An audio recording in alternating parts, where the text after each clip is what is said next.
வெண்மதி,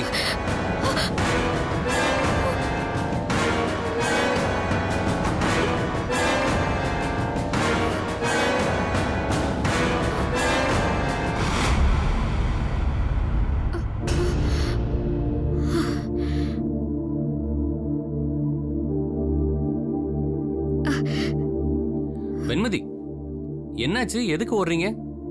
அது நீங்க தான் வந்ததா? வேற யார் நினைச்சீங்க? இல்ல, சாவி எப்படி? என்கிட்ட இன்னொரு சாவி இருக்கு. நீங்க தூங்கிட்டு இருப்பீங்க, டிஸ்டர்ப் பண்ண வேணான்னு தான் காலிங் பெல் அடிக்காம வந்தேன். சரி, நீங்க எதுக்கு ஓடுனீங்க அத சொல்லுங்க. இல்ல, நான் ஹால்ல தான் நின்னுட்டு இருந்தேன். வெளியில இருந்து கதவுல சாவிய போட்டு திறக்கிற சத்தம் கேட்டுச்சு. ம். நான் சதீஷ் தான் வந்துட்டானோன்னு பயந்துட்டேன்.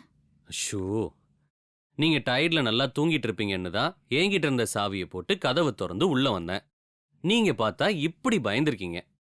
இதுக்கு பேசாம நான் பெல் அடிச்சுட்டு வந்திருக்கலாம் போல்றீங்க. இத பாருங்க வெண்மதி, நான் தான் நேத்தே சொன்னேன்ல, சதீஷ் கொஞ்ச நாளைக்கு வரமாட்டான்.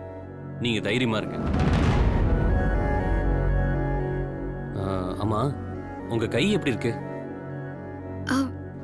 அது ஒன்றும் பிரச்சனை இல்லை. ம்